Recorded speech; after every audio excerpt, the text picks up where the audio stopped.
tidal wave down to... All right, everybody, put your hands together for our wonderful panelists.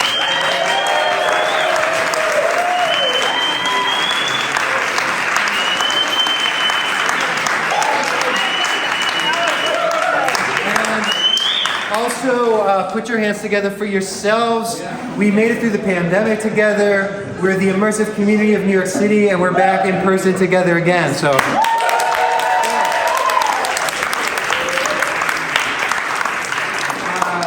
just a little logistics. You'll notice that we have one wireless microphone, and we have one wired microphone. That was something I cooked up in the last half hour because of technical difficulties. But I think it's going to work out. We're all just pledging to each other that we're going to try and make sure that the two mics go where they should be. You know, we're going to try and share them equally. And without further ado, I'm going to hand it over to our moderator, Allie Marotta. Thank you. Hello, everyone. Welcome. Big thank you to Andrew for having us all here tonight and for supporting No Proscenium. Yeah, give it up. I'm Allie Marotta. I am the new New York City curator for No Proscenium, recently promoted from staff correspondent. And we are here today to talk about immersive theater in New York City, or immersive work, I guess. We're not going to limit ourselves to theater. So I think the best way to start is to have all of our panelists give us a quick intro. I'm not going to assume that everybody here knows who we all are, and then we'll get into some questions. Sound good? Sure. Hi, I'm Alex Chmaj. My name is a bunch of consonants, so good luck. I am the co-owner and producer at Future Proof. We are located on 32 Meadow Street and Bogart. That's next to Paper Box and Monarch. We're an immersive hub. We do immersive content in a 10,000 square foot warehouse space. We've partnered with two other productions, Doors of Divergence, who there's somebody in the back, I can't see. Ah, there he is. And also we've partnered with The Art of Killing It, which is also somewhere in the building. So they're two separate productions that we host, and then we also produce our own content. My name is Evan Neiden. I'm the founder and artistic director of Candle House Collective. We have been creating in-person and remote theater, mostly remote theater, immersive interactive experiences for audiences of one since 2018. And we've created over 25 of them at this point, I think. Our most recent pieces are Claws, which recently is most recently going to the Overlook Film Festival. So. My name is Andrew Hoepfner. I'm the creator at Houseworld Immersive. Our most recent show is here. It's Bottom of the Ocean. And I'm also the artistic director of this venue, Gymnopedie. Hello, my name is Jessica, and I run a studio called IKantKoan. Have fun with that. And I make games and immersive experiences. The basic idea is, what if a thing that was hard and scary and not fun was instead really playful and fun and involved clown and laughter and games, and you might fall in love. Hi, my name is Risa Puno. I'm an interactive installation sculpture artist. I make projects like The Privilege of Escape, which was an escape room-inspired public artwork designed to address social privilege and systemic inequity. Beautiful, thank you. Hold on to it. Yeah, give it up for these amazing panelists. Okay, so for our first question, we're gonna pretty vague, and we can start. Is this my fault? I'll just stop moving. Great. I'm gonna stay just like this. We could start with Risa and bring it down this way. Tell us a little bit about what your art has been like lately and what you're working on. Oh, wow. Okay, what lately? Well, it's picking up again, thank goodness. I just finished two projects. One is my first ever public video installation on a 100-foot screen in Manhattan West, so that's pretty cool. And I have embarrassing stories about being on a film set for the first time as the director and calling action too soon before they could slate. But that was fun. That's a project called Drawing Breath. And then I just completed a project called Open Invitation, which was this sort of like seating structure / monument thing that was basically 6 brownstone stoops, just the stairs all smashed together, that it was a public stoop for anybody and anyone. And so right now, tomorrow, I'm flying to Arkansas to open my next project called Come By. Yeah.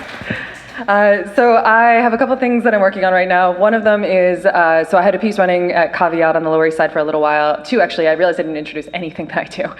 One was chaos theory, and the second was Know Thyself. And so Know Thyself is a piece about philosophy, and so it involved a bunch of philosophy games. And so I'm publishing 7 of those this month, which for my producers out there, you all know how my month is going, and it's hard. And so I have 7 sort of tabletop versions of some of those experiences coming out in about a week and a half. And so some of them are from that piece, and some of them are new and have not been played before in that piece.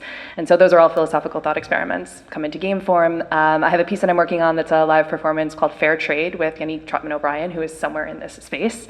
And yes, Wooch to Yannick. And I just got back from the Arctic Circle for a residency. And so I've been sort of processing that and working and writing and thinking through what that piece is going to be. So those are the top things on my plate right now. I've been putting the finishing touches on Bottom of the Ocean, and this evening, this gathering was one of those finishing touches. You know, I started the year with sort of a list of the things we might do if the show did certain degrees of well, and it felt like it did well enough that we could have this big celebration. So this is one. Another example is we're gonna put out an EP of all the music in the show, right? So our little cast album. And another thing that we added a new scene. Even though Boto premiered a year ago, just this month we added a new scene that happens back there in the Hall of Lamps called the erotic scene, is what the cast calls it. And it's a ritual exploring sexuality, and something that we've wanted to do all year. So, just getting those final creative flourishes in on Boto, and then we're gonna close on December 21st, and then I'm gonna start trying to make my masterpiece.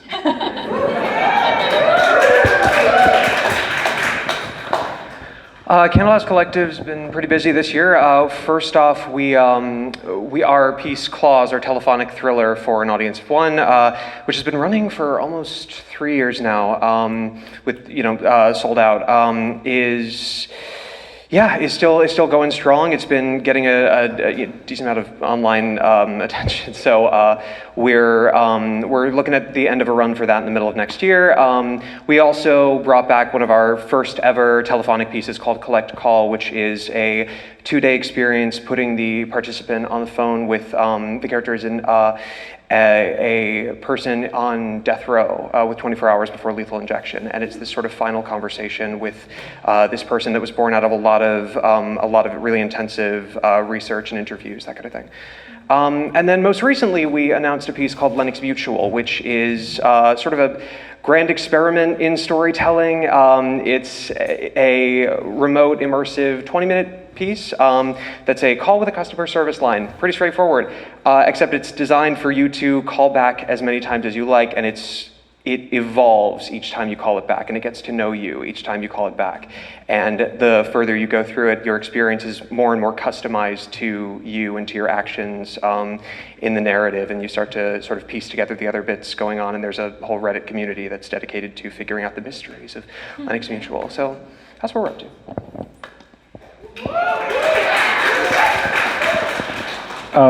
We opened a building.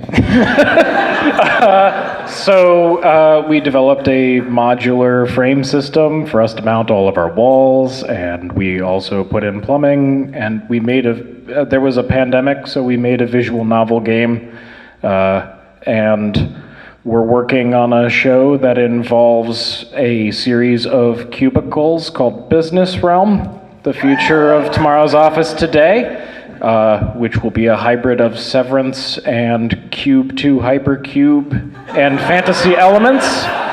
And then also we're making sure that our 2 hosted productions and a few other things are the best that they can be. Oh, and we're doing a 24-hour, 7-day-a-week internet television platform called Lux Live, the confluence of class and cinema, which, after fixing some bugs in FFmpeg, will be open at some point, maybe this week. You can keep that one, because I've got this one. Excellent. Okay, so the next question, a little more targeted. I would love to hear a little bit about what all of y'all's experience working through the pandemic in immersive work was like. I know the question we have to answer, that we've been answering this, the last 2 years, but I think it's important to talk about it in this kind of forum space. So if anyone wants to go first, otherwise I'll volunteer somebody. I'll go. The pandemic sucks. Well, we made a VN, so that was our first therapy dump. We kept everybody employed, but we weren't able to retain our cast through the pandemic. We make it a policy that we don't offer roles or jobs unless we can follow through on them. So we went out of the way to not string people along. We've been in contact with a lot of our cast for our shows. We were in the process of finding a building, so I'll speak to that a little bit. Remember that boat that hit the Suez Canal? Do you know how expensive metal got? You know how expensive lumber got and drywall? We had to have a shipping chain set up. We had to order metal from Chicago, get it perforated, and then shipped to another place in Jersey so that it could then come to our building. And it was not fun. So that wasn't cool. Testing every week, testing every day, testing, etc. And then 180 degrees, suddenly everybody thought that COVID was over because the mayor said so. At this point, we still mandate vaccine checks for our building, but we're dabbling in mask mandate and all that jazz. I could go all day, so I'm going to pass this mic before I start going. So on one hand, doing primarily the remote work that we were doing was sort of easy to continue in the pandemic because it's remote. On the other hand, though, a lot of our back end work had been in person, specifically the work with performers and directors and everything. It was sort of there was a very physical element to the process, which is a weird thing to say for pieces that are also like audio dominant, but it really was important. And we actually found ourselves leaning really heavily into video work, live video work, etc., more one-on-one stuff over the course of the pandemic, incorporating dance, incorporating sets, things like that. And because I think we were sort of, this thing that we've been doing is kind of this, hey, we're doing this thing, and it's this bizarre little niche of storytelling all of a sudden was what had to be done, and we wanted to push the sort of margins of that as much as we could. And funny enough, the pandemic is when I spent the most time that I have developing in-person pieces, and we're finally getting to do those this year, which is this coming year, which is really exciting. But it was different. It was a big change, even though the space we were in didn't change very much. The approach had to change a lot because the stories we tell can be on the more intense side. So it was, how do we keep everybody safe? How do we keep everybody grounded and retain that sense of community that was so easy to come by before? How do we keep that alive and electric and keep everybody feeling like they're part of something that will that's there to support them? Yeah.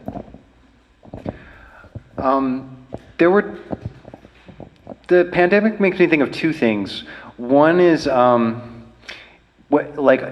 that middle week of March like 11th, 2020, I think was our last day of that run of Boto workshops, right? And our plan was like to do 2 or 3 shows a week, just indefinitely, and then gradually like add a 4th show and add a 5th show as we made the sets and costumes and stuff better and better.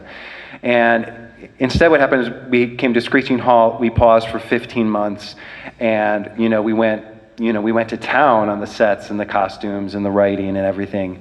And now seeing all the work that there was to do, it boggles my mind to think of what it would have been like to just never have stopped the workshops and to have just kept on like trying to make a set better on Monday and Tuesday and then do the show Wednesday, Thursday, Friday to make the set better Monday, Tuesday.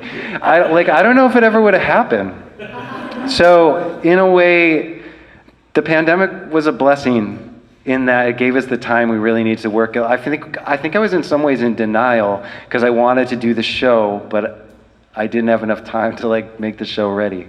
And the pandemic gave me that time.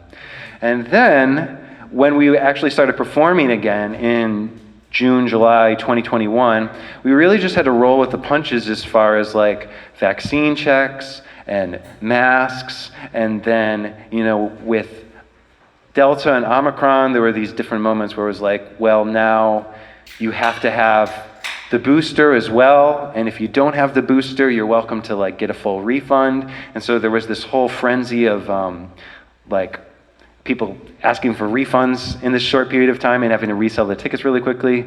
We had to do things like, we used to have people blow out the candles, and then instead we had people use a hand fan to blow out the candles. So there were all sorts of hoops we had to jump through. And then, you know, I guess over like March, April, May, like the boosters faded out, and then the vaccine checks faded out, the masks faded out, and even just like the level of paranoia faded out. And like the people the audience calling in sick faded out, the cast calling in sick faded out. So it got much easier over this year.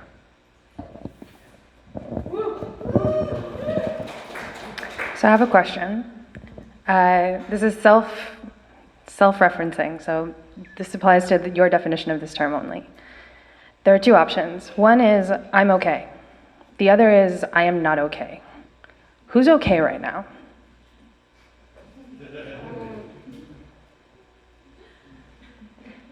Hands down. Who's not okay right now? Thank you, hands down. It took me until this month to even admit to myself that during the pandemic, I wasn't okay. So I think that what I did really, actually, during the pandemic was be in a state of denial. Just a slow slant downward. I didn't crash. I just careened slowly into not knowing what I was doing and feeling quite lost. And so even though I was doing work during that time, like pretty immediately, we turned Chaos Theory, which had been doing a live run, at Caveat, we turned it into an online show pretty much immediately. And so I wrote that version of the piece in 10 days or something, and then we're like up and running. And so it's an adaptation, but like writers, you know? And so then, you know, we're just working with this new medium and doing all of those things, and it was really heartening to be able to do that, and it felt good, and it felt like an interesting challenge, and it kept me connected to the people that I was working with all the time. Our team stayed together through that. And so that really mattered. But at the same time, the piece wasn't the piece. And so these things that I had crafted and worked on all this time, suddenly getting translated to an online space felt good enough. And that is a space that I have a lot of trouble with, because I self-identify as a perfectionist. And so what I also worked on, I see you. What I worked on also, I think, during the pandemic was sort of curtailing that. I think some of this sort of came to a head in like late 2020 when a group that I was working with, so my studio contracts out a lot, so we're so medium agnostic that we work with really different groups of people for each project. So we're working on this mobile app, and we pivot into this project where we're applying for like essentially like a pretty big deal project, and we got this close. And then we lost out on like $500,000 project. And so at that point I was like, welp, I'm a failure. I did my best, and I failed my team. And so after that, I had this sense that, okay, I've been pushing myself to do this creative work and pushing myself to get this work out and to not waste time and to not waste any of this time, and it has to be a blessing, it has to be. And really turning into, who am I as a leader? What can I do to improve this? What do I do when I don't know how to be an entrepreneur? And yet artists are being asked to be artists and entrepreneurs at the same time. And we don't have those skills, and we shouldn't have to have those skills, and yet we have to have those skills. Or at the least, the skills to network into collaborating with those skills, and all those things are different skill sets. And so I basically cold called a group that does entrepreneurial training and sort of talked them into pro bono training me. And so I work for them now. But that was a big part of it too, was just learning all the things I didn't know. and seeing if I could get excited about that. And so I think part of the pandemic for me is, did I get sidetracked? And if so, how many times? Was it getting sidetracked to learn how to be a better entrepreneur? Was that being sidetracked for being an artist? Was trying to dig so hard into artistry sidetracking me from the skills that I needed in order to be a better artist and get work out into the world? I don't really know. So I think it feels to me, honestly, the pandemic feels like everything else feels to me, which is this mass of confusion and growth and messiness and just kind of the same humanness with a level of mortality, of the question of mortality and perspective and time that we don't always get, but we do get in times of crisis. So yeah, I don't really know. Sorry. That's perfectly acceptable.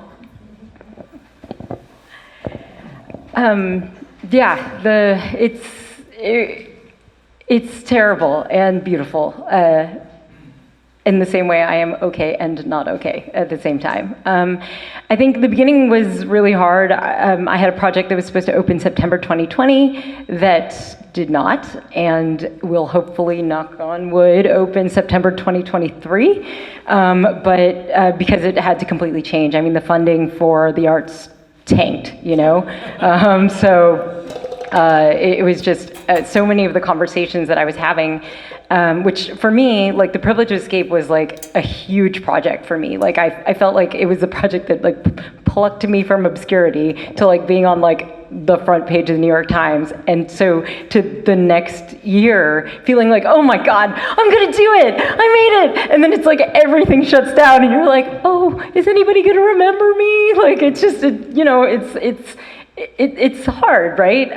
But at the same time, I am really grateful for a lot of the support I had and the opportunities I had too, like to explore other things. Like the Onassis Foundation reached out to me early on to make some sort of piece.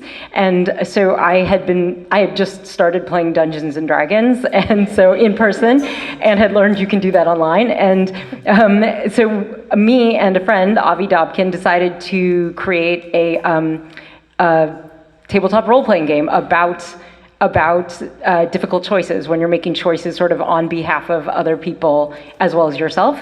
And so we had 3 weeks to create our own tabletop role-playing game system and write the adventure for it. So that was fun and gave us something to do. So there's things like that. And then I also think there's been other work that's come out of it. Like September 2021, I think I opened a project. It was my first project ever for children with the New Children's Museum in San Diego. And I said, what's like your theme? They were like, reopening. I was like, okay. And so I made a project called In the Balance, and it was a bunch of interwoven balance beams throughout this outdoor park where there were 3 paths, but you didn't actually know where your path led, right? And all of the paths were 6 feet apart until they intersected, right? And as you progressed, there were more and more intersections, and you had to decide whether you were going to yield to other people, like were you going to change your behavior because of what was going on, or are you just going to do your own thing and not even worry about it, stuff like that. And because for me, I wanted to make a work for children that didn't shy away from the difficulties that children and families face during this time, but still could remain hopeful. So it was like thinking about how to translate that experience and also just like how to get away to like children to play together without them being on top of one another, right? I was like, balance beams, there we go, and they're apart, and it's outside. So it was challenging to think about stuff like that, but in the same way, it was like, I wouldn't have ever thought of that project, right? Like I think it was, I was sort of forced to think backwards. Like often I create social spaces that sort of take physical closeness as a catalyst for like emotional closeness or social closeness, and I had to flip that around, right? It's like, how can we take how can we create those connections as a substitute for physical closeness? And what does it mean, right? What does it really mean to like connect with people? And I had to go to the heart of why I make what I make. Like when I make things, I often think about the emotional arc that I'm trying to take people through. But it's like, how do you do that when they're not there? And so much of the language I used involved physicality, right? And what is that? what is that really tapping into? Our understanding of private versus public, our understanding versus like of what is personal versus what is shared, you know? And so having to think about that kind of stuff and pushing into other things. Like I'm talking about potentially doing an AR mobile experience because places were hard. And so those conversations are still continuing, which is fun. And and like, because of that tabletop role-playing thing, I'm in the Soho Repertory Theater's writer-director lab, even though I'm neither a writer nor a director, but my partner is both, Ran Chia. So yeah, she's amazing. And so we're doing a tabletop role-playing game inspired immersive theater work examining the subject of Asian female rage, because that was the other thing for me during the pandemic as as an Asian American, having to deal with extra racial trauma because of that, and like, you know, a couple attacks and things like that. And so I think trying to find, and that actually led to my project Drawing Breath, the video project I was talking about, because that deals with, it's like 12 people of color taking up like giant space in Manhattan, and the idea is they're going through complex emotions and breathing through it without having to code switch or assimilate or blend in, and just getting to bring their authentic selves and complicated emotions and be whole people. And so I think that in a lot of ways, I feel like, at least for me, I feel like I've had to become more brave about being more personal, for example, with the content of my work, and also, sort of just leaning into people who know how to do stuff I don't know how to do, because I'm working in like, I too am medium agnostic, especially now. So I think it's been tricky, but I mean, all you can do is keep trying, right? Like, and just keep trying to find openings and things. So that's what that's been like for me.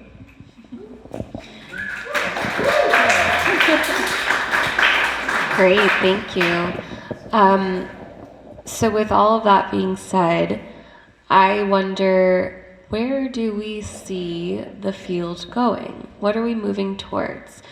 We've talked about growth, we've talked about exploring different mediums through our experiences in the pandemic. What's next?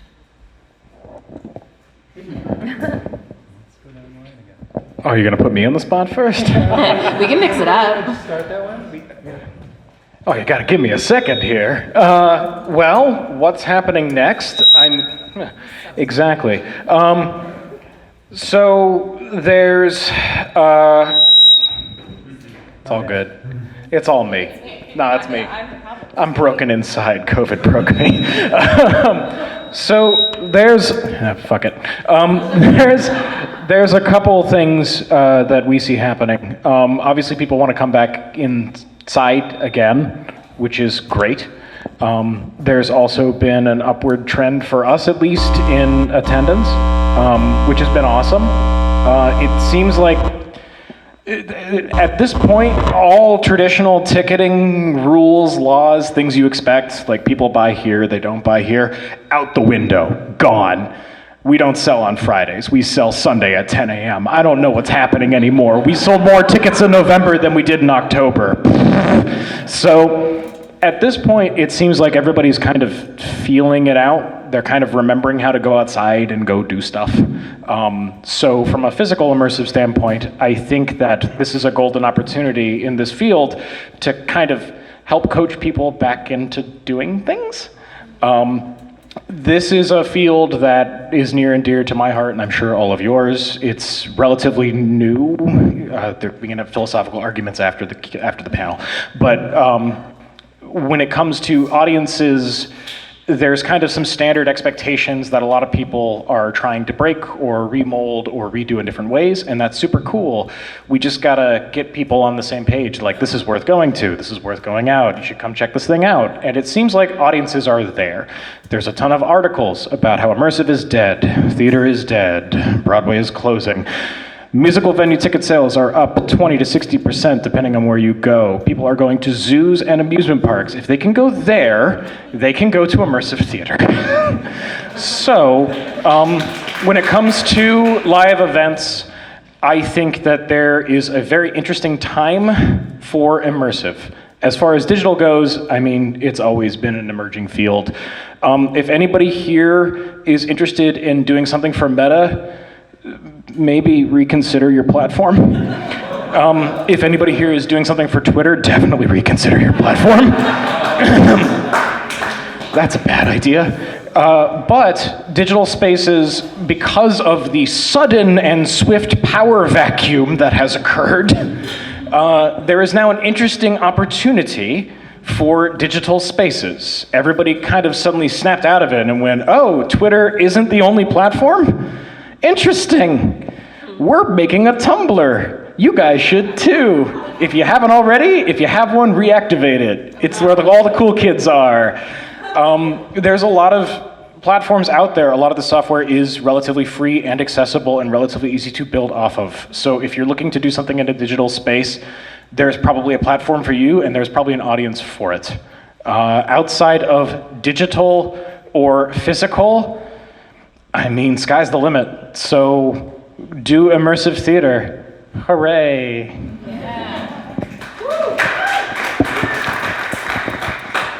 I think to what Alex just said about this is, people are sort of feeling out, re-entering reality as we once knew it, sort of, before times, and that invites a really interesting opportunity to redefine how people look at traditional, traditional mediums, traditional structures. The idea of, keeping a remote piece going post-pandemic is not that. It's not. There's quite a few that are still going and going really, really beautifully, and that are still, retaining and expanding their cultural footprint. There's as for in person, what we have right now is a chance to sort of re-examine the sort of understood spaces of play that we have in physical spaces, because people are sort of recreating their standards as to like, okay, well, this amount of contact, this amount of closeness, this amount of everything. It's not again. It's me. Okay. Okay. Are we good? Great. That's why I'm really excited to start making public-facing in-person work, because it's sort of starting not fresh, but kind of fresh a little bit, and being able to say, okay, what I'm not, we can't assume anybody is comfortable with everything, and conversely, we can't just assume that everybody is uncomfortable with everything. It's sort of a time to take a more individualistic approach, to create pieces that allow for varying levels of engagement on all fronts, because people are, folks, including me, are sort of coming back in thinking, okay, I'm remembering how to do this. I'm taking steps back into being comfortable with this and renegotiating their own boundaries. And the more we can create adaptability, the more we can create in our work, in person, remote, whatever, the more we can create physical adaptability, emotional adaptability to adjust to all the different kinds of people who are now interested in what immersive is. Because after the pandemic, there's a whole, the immersive is dead thing. I think we can all agree, no, it's not. Like,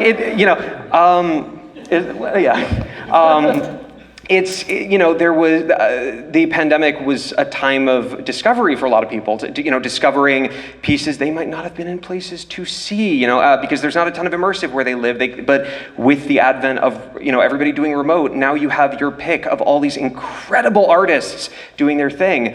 And as they re-enter, having trust in these new names, these new companies, these new artists, it's our job to create, like I said, create spaces where they can figure out exactly what they're comfortable with, exactly what boundaries they're willing to push with people they trust, with circumstances that they trust.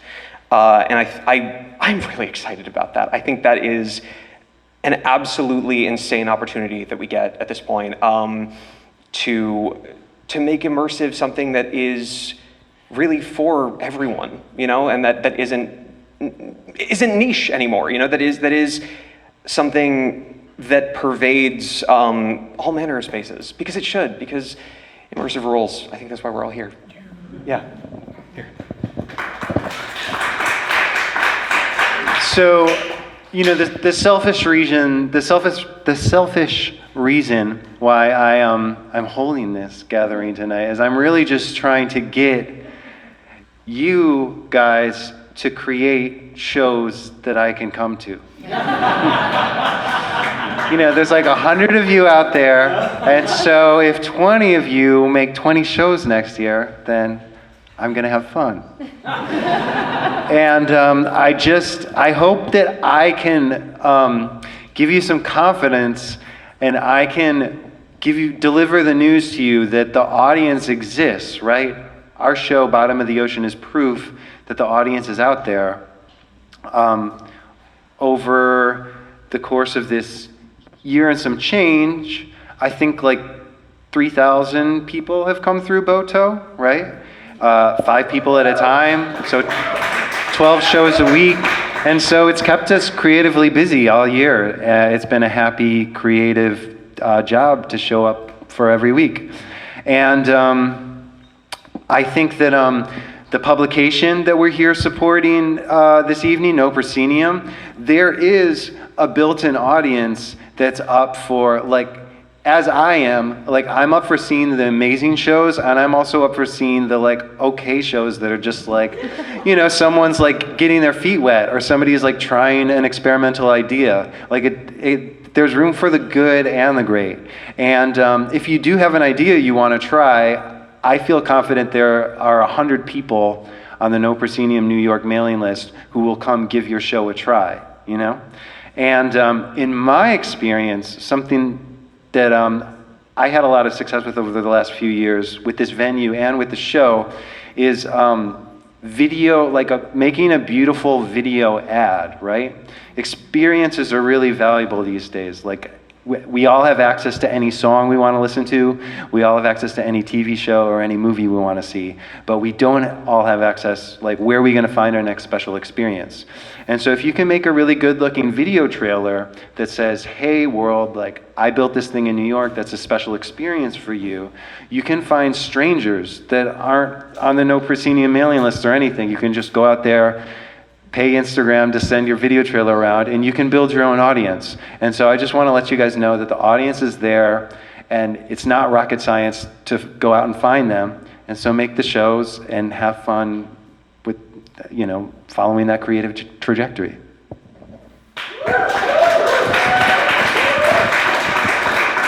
Yeah, I second all of that. Yeah. Also, I would love it if the future of immersive is just Andrew having fun. I really do second that. There's a lot of people in this room. There's a lot of creators in this room. I'm really excited to see what everybody's making. I miss putting my body in space. It feels really good to be doing that these days. And so, yeah, I think also, yeah, I'm just gonna say the same thing. No Pro does such a great job of bringing the heavy hitters and people who are up and coming into conversation with each other, and giving them some feedback on what that work is like, and access to an audience, and all of those things are so valuable. But that also means that we're kind of at this stage right now in the industry where we get to talk to each other a lot. And that's awesome. And so I think part of the future is really just how do we structure that conversation and continue to be able to be talking to each other in spaces like this. Yeah.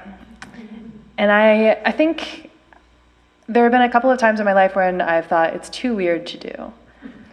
Or the things that are out there that are capital S in my brain successful are not what I do.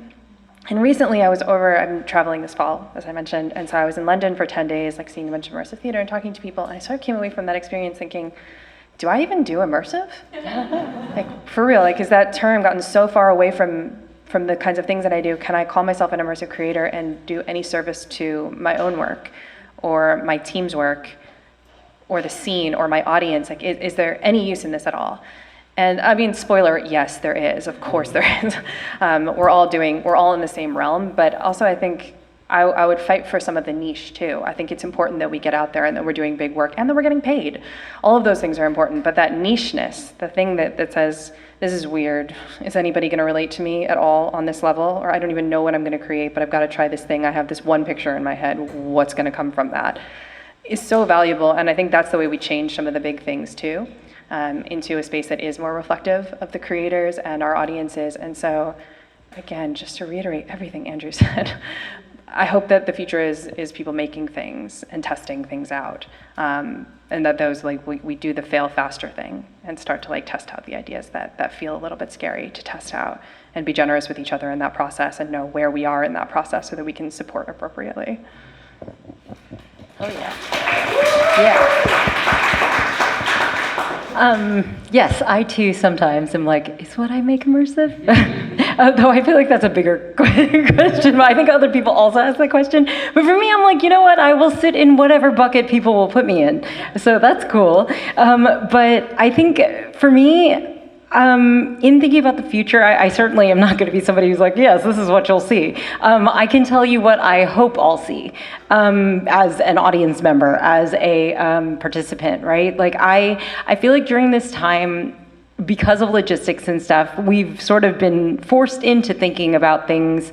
I mean, maybe, I'm sure there are lots of people already thinking about it, but thinking more about things like intimacy and consent and trust. Right? About who we give our information to, what information that is, can somebody trust that that is truthful, and vice versa, right? About saying these are procedures in place, this is what you can expect, and thinking about that. Because I think especially with immersive theater,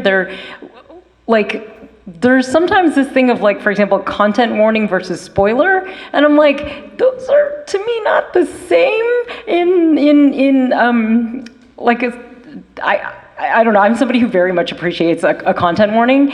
And so I think those conversations are things that outside of the logistics, outside of having to do that because I don't know, because of viral spread or whatever, I think thinking about that in a way of the humanity of it and how to incorporate that intentionally into the work, and what it means to do things that are for, say, smaller audiences, right? Or for, or intimate moments within a larger thing. And so I'm excited to see people exploring those topics.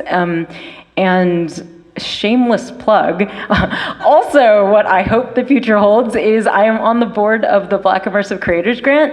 And and we last year earlier this year, raised $10,000 to give to an amazing project called Black Feast. And we are going to be fundraising soon for round 2. So I hope that the future also holds lots of funds for our next Black Immersive Creator.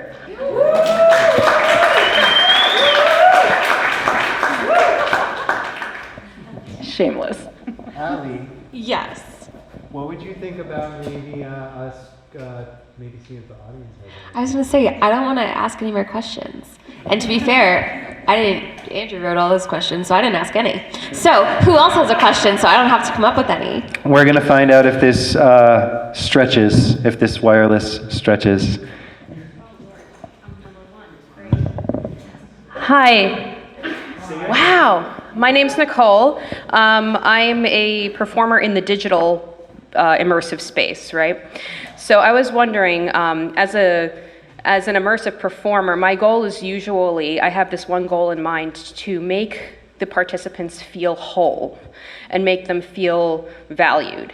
So I wondered, as creators in the real space, what is the one goal when you have block or whatever, what is the one goal that you keep in mind to kind of keep and create and to make your participants, and keep in mind for your participants? Does that make sense? I have an idea. Oh! Well, one thing that, I've already started kind of trying to write my next show, and one principle that I'm enjoying having guide me is with immersive experiences, I like being able to create a fantasy, right? Like the participant is getting to step into a fantasy. And I like to create for them my fantasy, right? And I feel like it helps me, it prevents me from condescending to the audience, right? Because if I were to like let's say that like I was putting on a show in Times Square, and like I started thinking like, oh, all the like the tourists of Times Square, and I've got to like entertain these families and these whining kids and stuff, right? And you can start to like disrespect your audience. But if I start to think like, what if I could walk in a building tonight and just be so impressed of like, oh my gosh, they put this in the show, oh my gosh, they're doing this, and just really being floored by the treat that they were giving me, that's what I try to think up, and then I try to give it to the public. Anybody else wanna? I don't think I have a goal when I'm performing. I think it's changed. Like as a writer, sometimes I have a goal. As a performer, sometimes I guess, nope, I don't think I have a goal. I think that the thing that I try to do when I'm performing is just be present. Like it's sort of the anti-goal. Like set up a goal ahead of time and then I have to trust myself in that moment that I can be there with them, whatever happens. And so that's the state that I tend to try to inhabit when performing. I'm not a performer, but being the person behind the curtain, I guess I do. I usually have very specific goals. Like for the Privilege of Escape, I sat there and had to think about, okay, like who is the audience? Like this was produced by Creative Time, so honestly, it's probably liberal-leaning white people, right? And so I there was thinking about like because I wanted people who are marginalized to feel seen, heard, to feel validated, right? But knowing that that's probably not most of who was coming in, I had 3 goals actually for the project. One was to crush the myth of the meritocracy, which means I had to build it up first and then crush it. And then I wanted to show that privilege is invisible in the ways in which we have it, and to show that it's the normal experience, right? Like it's the default. It doesn't feel like something extra when we're talking about social privilege.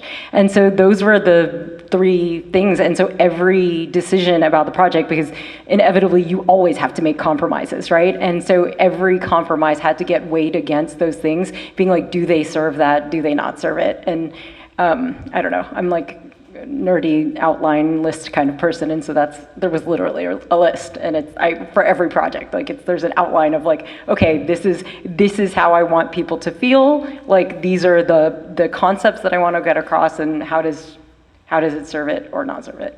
That's nice. Do you guys want to chime in? So I think in terms of whether it's performing or writing or anything, I try to think in terms of, I try to start with, what am I doing with the person or people, or with them, to them, around them, whatever, and try to distill that down, or maybe start with a single gesture or single image. Usually it's a gesture, and whether it's an outstretched hand and the goal is for them to take it, and then when they take your hand, then it's a new goal, or whether it's trying to get them to, imagining that they're starting the piece facing away from you, and you're trying to get them, you're trying to get them to turn toward you. It's trying to boil it down to something that simple, a goal of just, what am I, I'm entering the space, initiating with a hand outstretched, and I want them to take it. What do I have to do? What do I have to share with them? What do I have to create to create the chance that they will take it? Not everyone's going to, but the science, I guess, of creating a piece like that, immersive pieces, at least the way I do it, is figuring out the way or ways in which the most people can and will respond in kind, respond the way you want them to, or respond in a way you weren't expecting. Because to me, if you stretch a hand out, somebody, grabbing your arm or grabbing your shoulder or pushing the hand away is just as valuable as grabbing the hand. It's a response. They're engaging, and even if they're engaging in a way you weren't expecting, there's still they're still now part of the dance. They're part of, they're your partner now, whatever they're doing. And that can apply whether it's, I think, one person or 50 people or 200 people. That to me makes it, it's not easy, but it makes it one goal to start with. And it makes it one achievable goal, and all of a sudden this sort of vast thing isn't so scary anymore, because all I'm trying to get someone to do is take my hand. You're here. I could go on about this all night, but I won't. Physical immersive and digital immersive both have entirely different challenges. Digital, for every problem that physical has, digital has a counterpart that's its own weird, awful thing, especially on the technical side. You never know what kind of horrible demon is going to come out of your computer and just sabotage everything at the last minute. Digital also has issues with scalability that you don't necessarily encounter in physical. For the sake of argument, we're gonna say they're both the same. I know I'm wrong, but just like, they're both the same, they have problems. We at Future Proof, and we try to impart this on anybody that we talk to, we have a simple circular flow chart when it comes to character or actor to patron interactions. The first part of it, and the most important part, is did they have a good time? And that takes a lot of different forms, but ultimately, they're laughing because my long-suffering writers and designers have to deal with this every time we start a project. I have to start with the user journey, not the script. And when it comes to user journey, it's okay. Imagine you've had a really bad day, but you bought these tickets and you can't back out, so you've got to go. In that headspace, are you going to have a good time? And that doesn't necessarily mean, in our case, it's put slot cars, but it can also mean a fulfilling artistic experience, fulfilling narrative experience. At the end of the day, our primary goal as creators in the immersive space, and as performers especially, is putting audience and patrons first. We have to. That can clash with story if it isn't prioritized. And so as a result, it's not about making sacrifices of story for the audience's sake as much as it is making sure that all the parts of story contribute towards a certain type of good time. Digital, it's a bit tougher as opposed to physical because you have the opportunity to have different access points and different types of experiences. Digital, you kind of have to narrow your lane down to a particular thing. So at that point, it's all about making sure people's expectations are set up. What are they going to do? What are you going to see? I know, especially in immersive, there's an allure of things being secret or mysterious, and whether or not they're in or out of world or in or out of character, I'm not disparaging it, but I will say setting expectations out the gate helps a lot of what people are gonna do. So they come in the right headspace even if they've had a bad day. The next part of the Venn diagram is, don't worry, it's short, I promise. The next part of the Venn diagram is, does your piece or performance or content tell the story you want it to tell? That do all of the elements in your show, in your thing, contribute towards a story? And if somebody misses something because it was written in 12-point font on a piece of paper or in a PDF file they had to download, once again, they're laughing. Is there other pickup points that people can still catch up? And if they can't get all the nuance of all the lore and things you wanted to drop in, do they get the basics? Do they get the main beats? And at the end of it, do they understand the message and the story you were trying to get across? So from a performance perspective, that becomes, what about my character is going to help enhance or otherwise push the story? If it's a character studying a character piece, there you go, that's the show. If the character is part of a larger story or universe, it's how does my character fit into that world? How is the world set up? I mean, we lean heavily as well into RPGs, so when it comes to pen and paper, it's all about building your entire codex and all of your villages and everything that goes around it, and eventually you actually write the character. But ultimately, is every element, every asset, every movement contributing towards story? And if it's doing that, we go to, did the audience have a good time with the story that you're telling?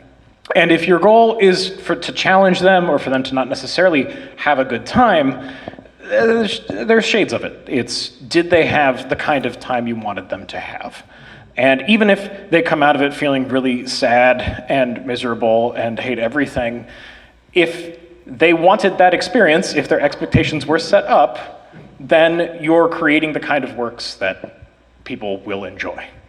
The one thing you don't want to do is not tell anybody what the show's about, have them show up, have no idea where to go or what to do, and then have a bunch of characters that are wandering around that won't engage with them. And if you haven't watched the 3-hour deep dive into Evermore on YouTube, I would strongly recommend it. I'm not going, like, once again, my heart goes out to those actors. That's a rough deal. But if you want a case in point study of the ultimate nightmare scenario, would recommend 10 out of 10. One logistical thing I wanted to check in. My friend John Lex, John the photographer, videographer. Did you ever show up, John? John? Are you here? No? I guess John didn't show up. So in that case, in this final hour of hang, if everyone could just take a bunch of photos of each other and videos and send them to me. We've got to document ourselves because something happened with John Lex. That's okay. We're going to accept one more question, and then we're going to wrap this up. What time is it, by the way? 8:59. We're going to accept one more question, and it's going to go to 2 more panelists, and then we're going to wrap it up. So I'm going to give it to my friend Kendra. I guess, sure, yeah, I think we'll exclude you, Andrew, because I feel like we know a lot of your thoughts on this already.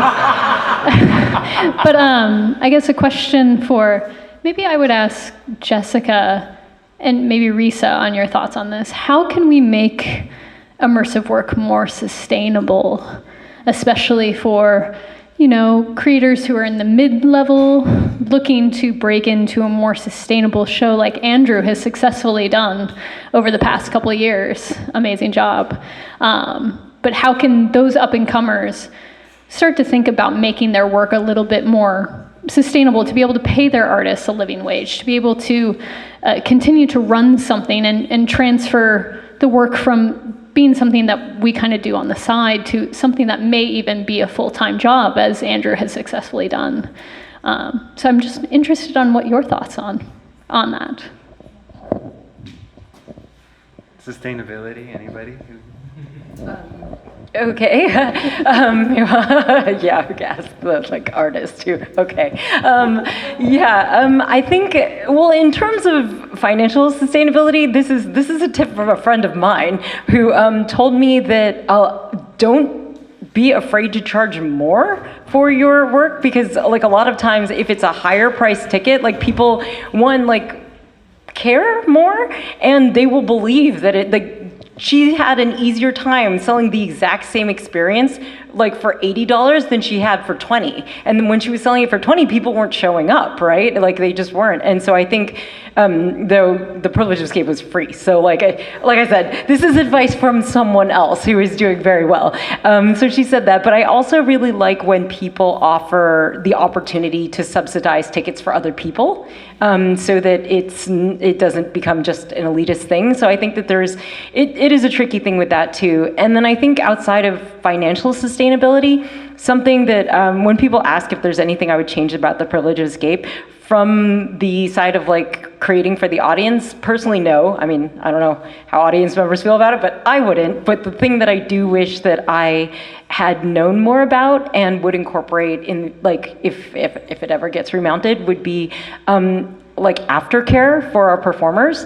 Because I think there's a sustainability thing to that too, right? They put themselves out there, and it's intimate, it's raw, and so to ask them to do that over and over and over again, in whatever way they need to contextualize that or take care of themselves, is something that I think is important in a conversation about the industry being sustainable.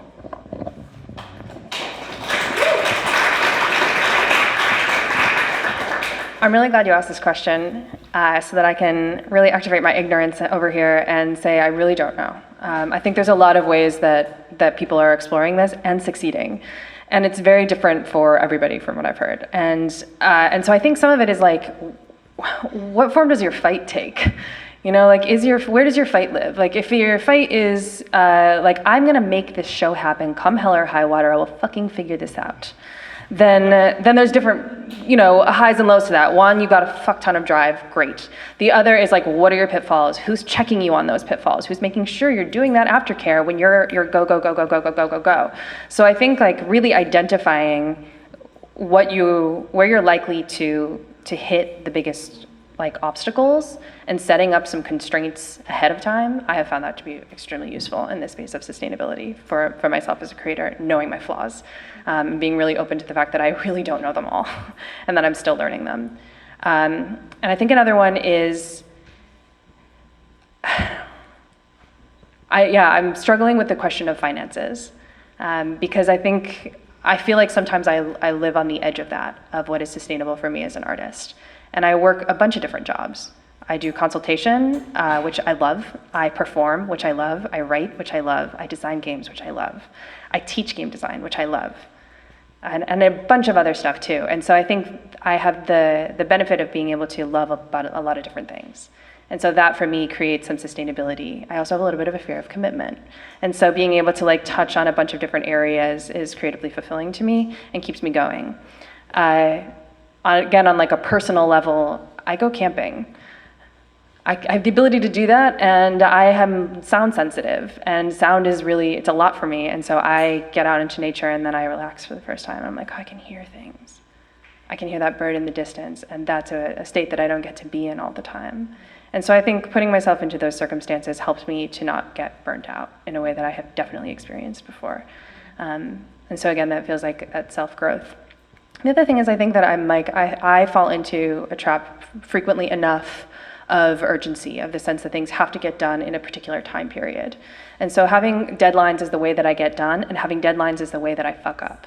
And so I think having that sense of, okay, what is a deadline good for?